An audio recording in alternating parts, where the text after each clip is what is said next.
disputes have seen the Chinese military rapidly develop huge bases in an attempt to dominate the Spratly Islands amid fury from countries such as Vietnam and the Philippines, but while many fear Beijing's forces, their island fortresses may not be as imperious as first thought. China has engulfed the South China Sea with man-made island bases, and has been accused of forming them specifically for military purposes. The key issue for other Asian neighbors is the placement of these bases in archipelagos that are under sovereignty claims by multiple countries. The Spratly Islands are claimed by China, Vietnam, Taiwan, Malaysia, the Philippines and Brunei, and have become the cornerstone of China's quest for dominance in the region. A leaked set of photos given to a Filipino newspaper showed just how elaborate the developments on military bases have been. Some photographs showed cargo ships and supply vessels, which the newspaper said appeared to be delivering construction materials to the China-controlled islands.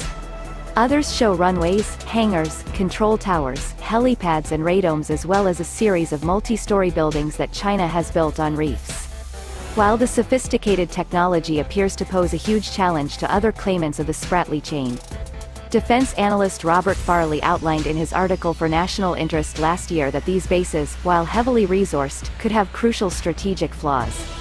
Firstly, Mr. Farley argues that while some of the Chinese-controlled islands are armed with missile systems, they may not be in the best environment to be fully effective. He highlights that land-based missiles survive air attack because they can hide among natural cover such as hills and forests, but this is lacking in the Spratly Islands. Furthermore, the airfields built by China would also struggle in the event of a conflict, as the Spratly chain's remote location would make the gathering of repair resources difficult. Perhaps even more crucial, China's island bases would struggle in naval combat given that they are unable to move during combat, while enemy ships would benefit from mobility.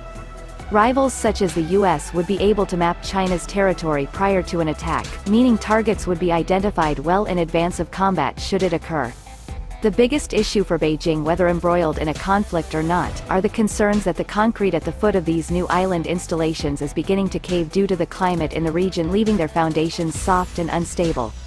Should extreme weather conditions, such as huge typhoons, gather momentum, China's bases could be damaged further or even destroyed. This, combined with increased resistance to China's water claims by smaller nations, could lead to a substantial hit to Beijing's ambitions in the South China Sea. Given China's unwavering aggression in recent years, smaller nations are mounting more of a challenge to Beijing in an attempt to thwart its audacious strategy. The Philippines have already secured backing by United Nations Convention on the Law of the Sea (UNCLOS), which deemed China's 9-line claim as illegal under international law. Now, with Vietnam also vulnerable to encroachment into its economic exclusion zone, Hanoi is considering a similar route.